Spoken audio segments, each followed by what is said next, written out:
यमराज जी की बातें सुनकर ब्रह्मा जी ने कहा, हे यमराज जी, तुमने क्या आश्चर्य देखा है? तुम्हें क्यों खेद हो रहा है?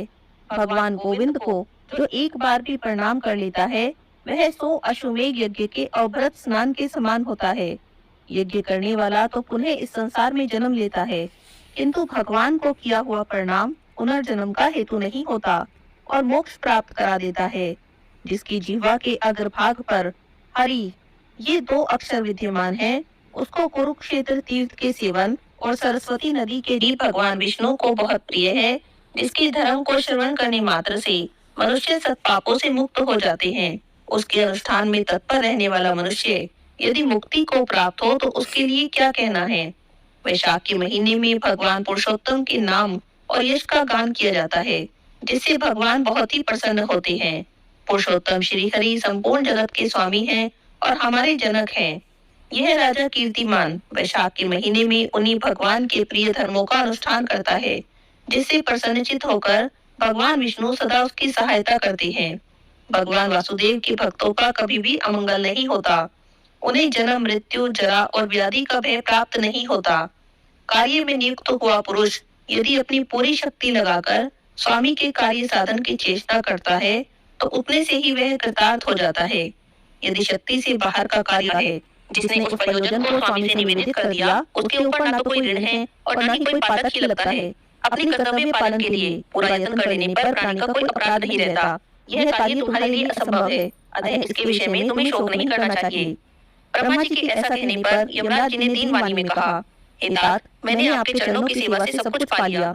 तब ब्रह्मा जी ने पुनः उन्हें समझाते हुए कहा, हे धर्मराज जी, राजा कीर्तिमान विष्णु धर्म के पालन में तत्पर है। चलो हम लोग भगवान विष्णु के ही पास चलते हैं और उन्हें सब बातें बताकर उनके कथन अनुसार कार्य किया जाएगा। वे ही इस जगत के कर्ता हैं और धर्म के रक्षक हैं। इस प्रकार यमराज जी को आश्वासन देकर ब्रह्मा जी उनके साथ क्षीर सागर के तट पर गए। वहां पर उन्होंने सच्चिदानंद रूप गुणातीत भगवान विष्णु का स्मरण किया। ब्रह्मा जी की स्तुति से संतुष्ट होकर भगवान विष्णु वहां पर प्रकट हुए। तब यमराज जी और ब्रह्मा जी ने उनके चरणों में मस्तक झुकाया। भगवान विष्णु ने मेघ के समान गंभीर वाणी में उन दोनों से कहा कि आप लोग यहाँ पर क्यों आए हो। तब ब्रह्मा जी ने कहा, हे प्रभु, आपके श्रेष्ठ भक्त राजा कीर्तिमान के शासनकाल में सब मनुष्य वैशाख धर्म के पालन में संलग्न रहते हैं और आपके अविनाशी पद को प्राप्त हो रहे हैं। इससे यमपुरी सोनी हो गई है। उनके ऐसा कहने पर भगवान विष्णु हंसते हुए कहने लगे कि मैं लक्ष्मी को त्याग दूंगा, अपने प्राण, शरीर, श्रीवत्स, कौस्तुभमणि, वैजयंती माला, श्वेती, वैकुंठ धाम, क्षीर सागर, शेषनाग और गरुड़ जी को भी छोड़ दूंगा, परंतु अपने भक्त का त्याग नहीं करूंगा, जिसने मेरे लिए सब भोगों का त्याग करके अपना जीवन तक मुझे सौंप दिया है, जो मुझ में ही मन लगाकर मेरे स्वरूप हो गए हैं। उन महाभाग भक्तों को भला मैं कैसे त्याग सकता हूँ। राजा कीर्तिमान को इस पृथ्वी पर मैंने 10,000 वर्षों की आयु दी है।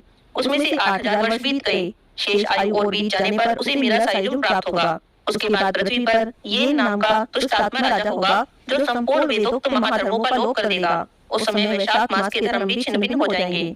ये अपने ही पाप से भस्म हो जाएगा और उसके बाद मैं पृथु होकर पुनः सब धर्मों का प्रचार करूंगा। उस समय लोगों में वैशाख मास के धर्मों को भी प्रसिद्ध करूंगा। सहस्त्रों मनुष्यों में कोई ऐसा होता है जो मुझ में अपना मन प्राण अर्पित करके अपना सर्वस्व मुझे समर्पित कर दे और मेरा भक्त हो जाए। जो ऐसा होता है वही मेरे धर्मों का प्रचार करता है। इस वैशाख मास में भी मैं वैशाख धर्म में तत्पर रहने वाले महात्मा पुरुषों और राजा के द्वारा समय अनुसार तुम्हारे लिए भाग दिलवाऊंगा। हे यमराज जी, इस लोक में जो कोई भी वैशाख मास का व्रत करेंगे वे तुम्हें भाग देने वाले होंगे। उनके वैशाख मास में बताए हुए महाधर्म के पालन में तुम कभी कोई विघ्न उपस्थित न करना। यमराज जी को इस प्रकार का आश्वासन देकर भगवान विष्णु वहीं पर अंतर्ध्यान हो गए और ब्रह्मा जी भी अपने सेवकों के साथ सत्यलोक को चले गए। उसके बाद यमराज जी भी अपनी पुरी को पधारे। वैशाख मास की पूर्णिमा को पहले धर्मराज जी के उद्देश्य से जल से भरा हुआ घड़ा, दही और अन्न दान करना चाहिए और उसके बाद पितरों, गुरुओं, भगवान विष्णु के उद्देश्य से शीतल जल, दही, अन्न, पान और दक्षिणा फल के साथ कांसे के पात्र में रखकर ब्राह्मण को देना चाहिए। भगवान विष्णु की दिव्य प्रतिमा वैशाख मास की मातम्य कथा सुनाने वाले ब्राह्मण को देनी चाहिए। उस धर्मभक्त ब्राह्मण को अपने धन से पूजित करना चाहिए। राजा कीर्तिमान ने सब कुछ इसी प्रकार किया। उन्होंने पृथ्वी पर मनोवांछित फल भोगकर शेष आयु पूर्ण होने के बाद पुत्र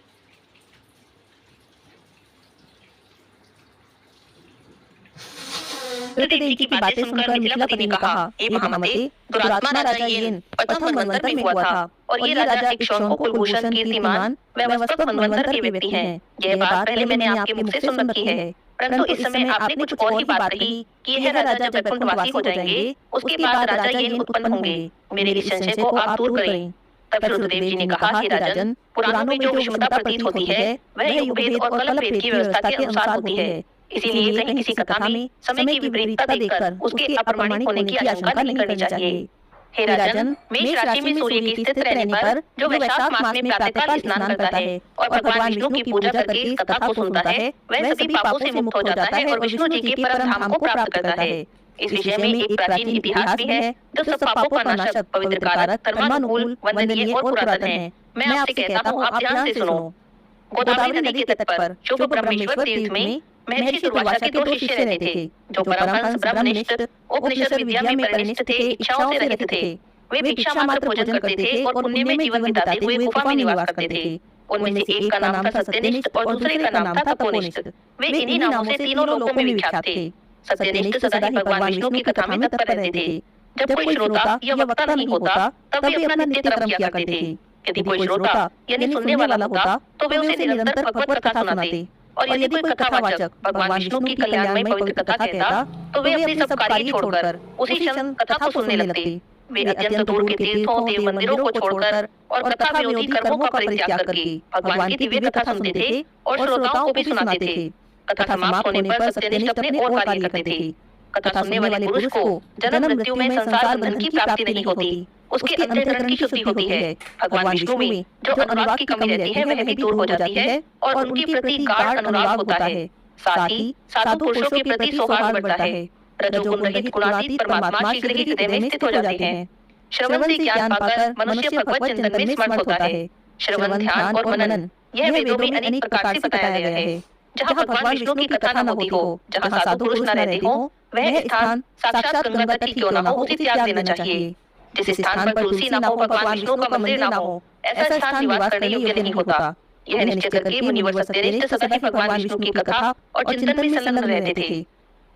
दुर्वासा ऋषि के दूसरे शिष्य तपोनिष्ठ दुराग्रह पूर्व कर्मों में तत्पर रहते। वह भगवान की कथा छोड़कर अपना कर्म पूरा करने के लिए इधर उधर हट जाते। कथा की अवहेलना से उन्हें बड़ा कष्ट उठाना पड़ता। आखिरकार सत्यनिष्ठ ने ही उनका संकट से उद्धार किया। जहाँ लोगों के पापों का नाश करने वाली भगवान विष्णु की पवित्र कथा होती है, वहाँ सब तीर्थ अनेक प्रकार के क्षेत्र स्थित रहते हैं। जहाँ विष्णु कथा रूपी पुण्य में नदी बहती है, उस देश में निवास करने वालों की मुक्ति उनके हाथों में है। पूर्व काल में पांचाल देश में पुरुयशा नाम के एक राजा थे, जो पुण्यशील और बुद्धिमान राजा भूरियशा के पुत्र थे। पिता के मरने पर पुरुयशा राज्य सिंहासन पर बैठे। वे धर्म की अभिलाषा रखने वाले थे, शूरवीर थे, उदारता आदि गुणों से संपन्न थे। उन महावती नरेश ने अपने धर्म के अनुसार पृथ्वी का पालन किया। कुछ काल के बाद राजा का धन नष्ट हो गया। हाथी घोड़े बड़े बड़े रोगों से पीड़ित होकर मर गए। उनके राज्य में भारी अकाल पड़ गया, जो मनुष्यों का अत्यंत विनाश करने वाला था। पांचाल नरेश राजा पुरुयशा को निर्बल जानकर उनके शत्रुओं ने आक्रमण कर दिया और युद्ध में उन्हें जीत लिया। उसके बाद पराजित हुए राजा ने अपनी पत्नी के साथ पर्वत की कंदरा में प्रवेश किया। साथ में दासी आदि सेवकगण भी थे। इस प्रकार छिपे रहकर राजा मन ही मन विचार करने लगा कि मेरी यह क्या अवस्था हो गई। मैं जन्म और कर्म से शुद्ध हूँ, माता पिता के हित में तत्पर रहता हूँ, गुरु भक्त, उदार, ब्राह्मणों का सेवक, धर्मपरायण, सब प्राणियों के प्रति दयालु, देव पूजक और जितेंद्रिय भी हूँ। फिर किस कर्म से मुझे यह विशेष दुख देने वाली दरिद्रता प्राप्त हुई? किस कर्म से मेरी पराजय हुई और किस कर्म के कारण मुझे यह वनवास हुआ? इस प्रकार चिंता से व्याकुल होकर राजा ने बड़े खिन्न चित्त से अपने गुरु मुनि श्रेष्ठ याज और उपयाज का स्मरण किया। राजा के आह्वान करने पर दोनों बुद्धिमान मुनि वहां पर आए। उन्हें देखकर राजा उठकर खड़े हो गए और भक्ति भाव के साथ गुरु के चरणों में मस्तक रखकर उन्होंने प्रणाम किया। फिर वन में पैदा होने वाली शुभ सामग्रियों के द्वारा उन्होंने उन दोनों का पूजन किया और बैठने पर विनीत भाव से पूछा, हे विप्रवर, मैं गुरु चरणों के प्रति भक्ति रखने वाला हूँ। फिर मुझे किस कर्म से यह दरिद्रता, कोष हानि और शत्रुओं से पराजय प्राप्त हुई है? किस कारण से मेरा वनवास हुआ और मुझे अकेले रहना पड़ा? मेरे ना तो कोई पुत्र है, ना भाई है और ना ही कोई हितकारक मित्र ही है। मेरे द्वारा सुरक्षित राज्य में यह बड़ा भारी अकाल कैसे पड़ गया? ये सभी बातें मुझे विस्तार से बताइए। राजा के इस प्रकार पूछने पर वे दोनों मुनि कुछ देर के लिए ध्यान मग्न हो गए और फिर इस प्रकार से बोले, हे राजन, तुम पहले के 10 जन्मों तक महापापी व्याघ्र रहे हो। तुम सब लोगों के प्रति क्रूर और हिंसा परायण थे। तुमने कभी लेश मात्र भी धर्म का अनुष्ठान नहीं किया। इंद्रिय संयम और मनोनिग्रह का तुम्हें सर्वथा अभाव था। तुम्हारी जीवा किसी भी प्रकार भगवान विष्णु का नाम नहीं लेती थी। तुम्हारा चित्त गोविंद के चारों चरणारविंदों का चिंतन नहीं करता था। तुमने कभी भी मस्तक नवाकर परमात्मा को प्रणाम नहीं किया। इस प्रकार दुरात्मा व्याघ्र का जीवन व्यतीत करते हुए तुम्हारे 9 जन्म पूरे हो गए। 10वां जन्म प्राप्त होने पर तुम सहे पर्वत पर पुनः व्याघ्र हुए। वहाँ सब लोगों के प्रति क्रूरता करना ही तुम्हारा स्वभाव था। तुम मनुष्यों के लिए यम के समान थे, दयाहीन और हिंसा परायण थे। अपनी स्त्री के साथ रहते हुए राह चलने वाले पथिकों को तुम बड़ा कष्ट देते थे, बड़े भारी शठ थे। इस प्रकार अपने हित को ना जानते हुए तुमने बहुत से वर्ष व्यतीत कर दिए। जिनके छोटे छोटे बच्चे हैं, ऐसे मृगों और पक्षियों का वध करने के कारण तुम दयाहीन दुर्बुद्धि को इस जन्म में कोई पुत्र प्राप्त नहीं हुआ। तुम सबके साथ विश्वासघात करते थे, इसीलिए तुम्हारे कोई भाई नहीं हुआ। मार्ग में सबको पीड़ा देते थे, इसीलिए तुम मित्र रहित हो। साधु पुरुषों के तिरस्कार से शत्रु के द्वारा तुम्हारी पराजय हुई। कभी दान न देने के कारण तुम्हें दरिद्रता प्राप्त हुई। तुमने दूसरों को सदा उद्वेग में मार डाला है, इसीलिए तुम्हें वनवास मिला। सबके अप्रिय होने के कारण तुम्हें यह दुख प्राप्त हुआ है।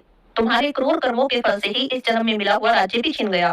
वैशाख मास की गर्मी में तुमने एक दिन एक ऋषि को दूर से ही तालाब बता दिया था और हवा के लिए पलाश का एक सूखा पत्ता भी दिया था। बस जीवन में इस एक ही पुण्य के कारण तुम्हारा यह जन्म अत्यंत पवित्र राजवंश में हुआ है। अब यदि तुम सुख, राज्य, धन आदि संपत्ति, स्वर्ग और मोक्ष चाहते हो अथवा सायुज्य और श्री हरि के पद की अभिलाषा रखते हो तो वैशाख मास के धर्मों का पालन करो। इस प्रकार तुम सब प्रकार से सुखी हो जाओगे। इस समय वैशाख का महीना चल रहा है और आज अक्षय तृतीया है। आज तुम विधि पूर्वक स्नान करके भगवान लक्ष्मीपति की पूजा करो। यदि अपने समान ही गुणवान पुत्रों की अभिलाषा रखते हो तो सभी प्राणियों के हित के लिए प्याऊ लगवाओ।